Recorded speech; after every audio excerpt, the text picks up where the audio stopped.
Welcome to the official YouTube channel for the Colin Cowherd podcast. Go on, hit the subscribe button. There it is, so you don't miss any of our football content this season. It has been, if I might say, fantastic. Well, it's the most wonderful time of the year for getting in on all the basketball, football, hockey action at DraftKings Sportsbook.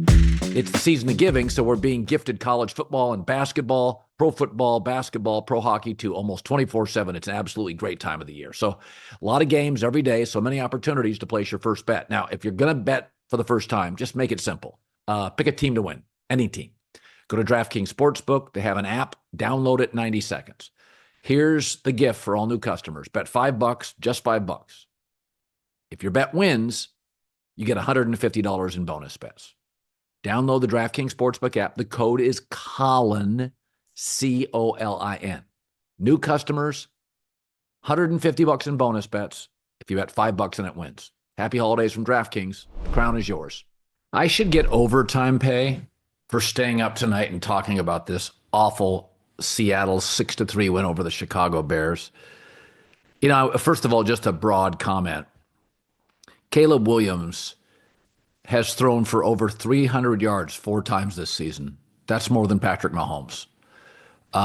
That's remarkable. And tonight he had an interception for the first time in forever.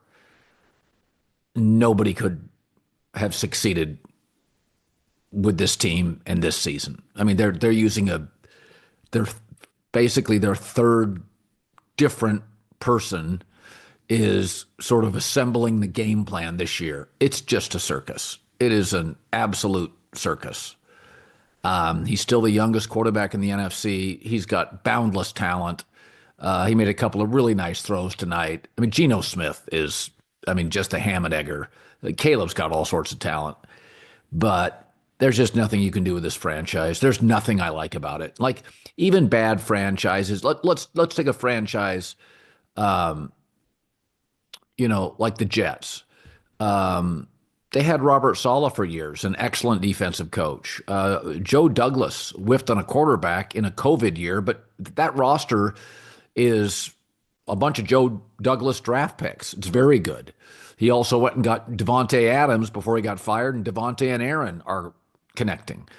Take a franchise like the Carolina Panthers. They went out and got an excellent young offensive coach who looks like he has turned Bryce Young from a bust to a decent, mobile, athletic, accurate starter. There's nothing about the Bears outside of Caleb Williams. I mean, I don't trust the ownership.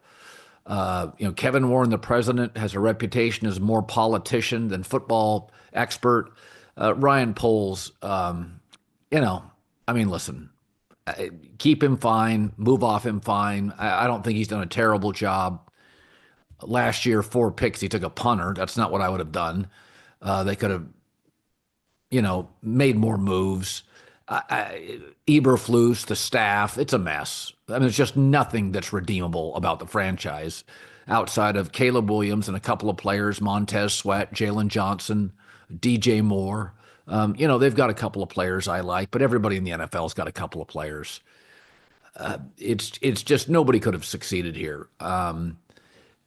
Tonight it was an unwatchable mess, and all the fears that Caleb Williams had privately going to Chicago. I mean, I reported this last year. I got pushback on it, but people in his camp were worried. This franchise, look at Chicago sports right now. White Sox, Blackhawks, Bulls, Bears. I don't have any ability to decipher why. Not great ownership is a place to start. But I feel sad for the kid because and you can see the talent. I mean, you would have to be trying to make an argument to say you can't see his talent. I mean, last night or tonight was the first interception he's had in forever. I think it was like since Halloween. And that's why this idea that you can just go out and get some, Ben Johnson and he's going to change the world. That guy's never been a head coach at the high school level. There are so many hurdles to overcome in this organization.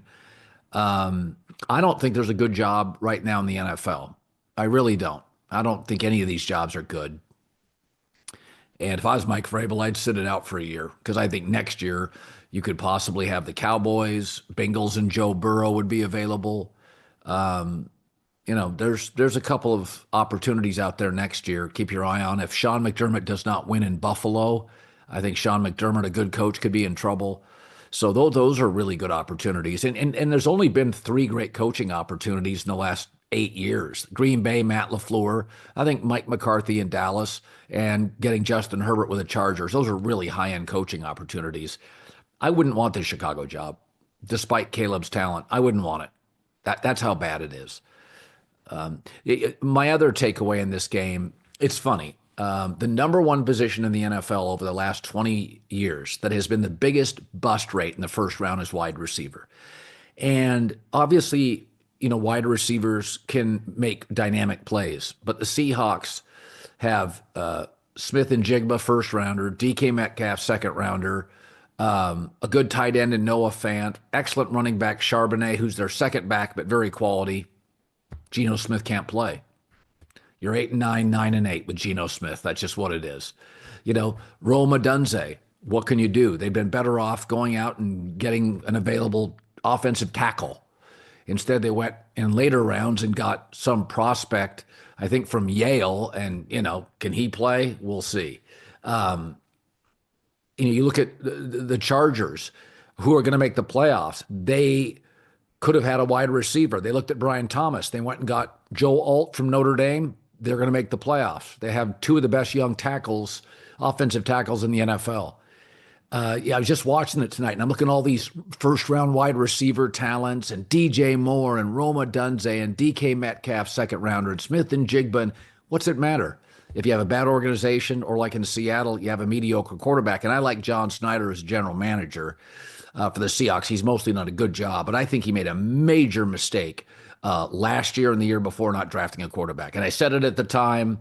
I'm not looking through the rearview mirror here. I said it last year.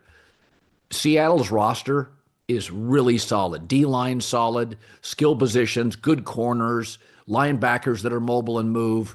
They're just mediocre at quarterback. So it was a tough watch tonight. And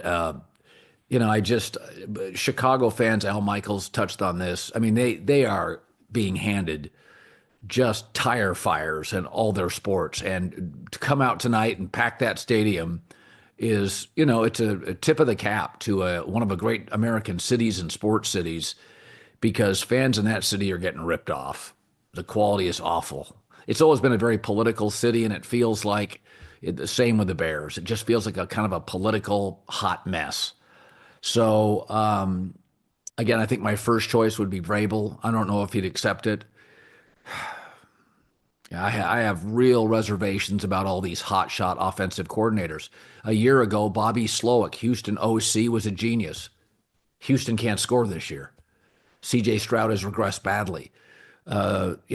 Cliff Kingsbury, who I like a lot, but he struggled as a head coach, college and pro. You got to be careful. I mean, there was a time when everybody was bragging about Shane Waldron and rehabbing Geno Smith. Shane Waldron, I don't even know where he's at now. He got booted out of the Bears organization. So I think when a franchise is broken, you gotta get a culture changer. Dan Campbell, Detroit, Harbaugh, Mike Vrabel. That's what it feels like to me.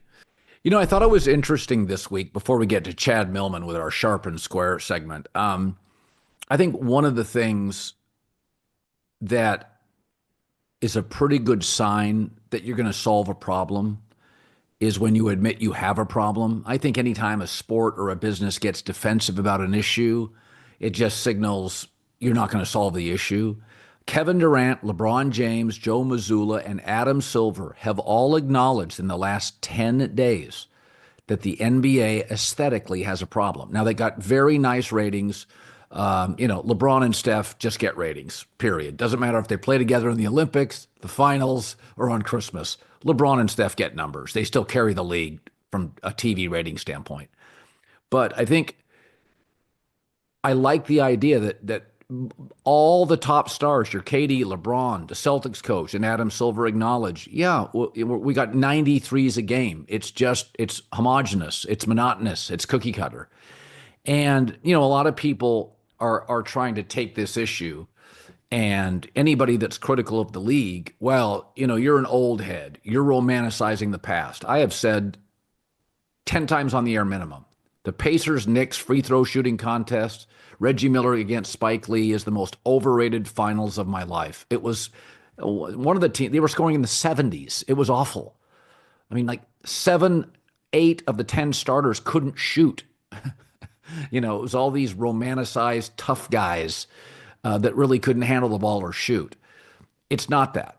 I've always been an NBA fan, and playoff basketball is always better because the mid-range game comes back. But it's very much, I would liken it to baseball, and that Rob Manfred has raised the ire of purists. But he listened, and he went to the minor leagues, and they tried this pitch clock, and it worked. Did it for a couple of years. They brought it to the bigs. There's no question I watched more baseball. No question I watched more baseball last year. And they got rid of the defensive shift because he wanted more stars on the bases, not in the dugout after lining out to right field where the second baseman was standing. So these criticisms, the fact that the biggest stars in the NBA and the commissioner are acknowledging, yeah, there's just too many guys that shouldn't be shooting threes.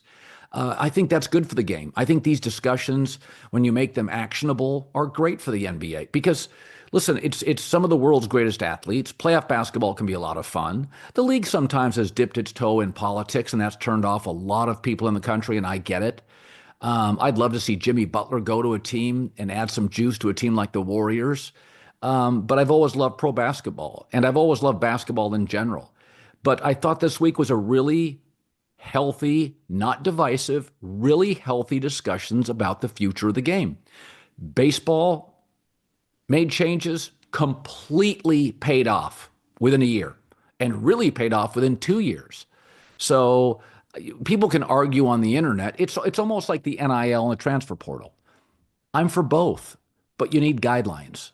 Miami's basketball coach, just retired, said, the NIL has no guardrails. I'm out. And of course, people jump on Jim Larinaga and say, Miami Hurricanes coach, well, you moved. You were at George Mason. You moved. Yes, coaches have always moved, and they'll continue to move, and players will continue to move.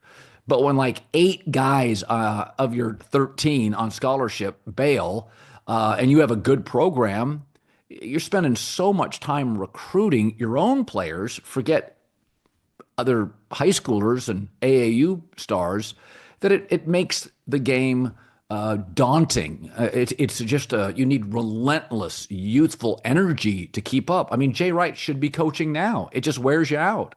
And so if you want to retain your best coaches and have more continuity, I don't think the NIL or transfer portal are ruining the sport. I've had more fun watching college football this year than previous years, but it's okay to have these live discussions and don't get defensive about it. Transfer portal, one thing I like about it, quarterbacks run the sport, and if you need one, Oregon's just going to go get a new one every year. Keeps Oregon. You don't have these big, long rebuilding years for these top programs. So I'm for all of this stuff. I just like the NBA discussion. And I liked baseball's discussions, which they turned actionable, right? And I like the NIL discussion. You can take any side you want, but anything in life that improves over discussion, I'm here for.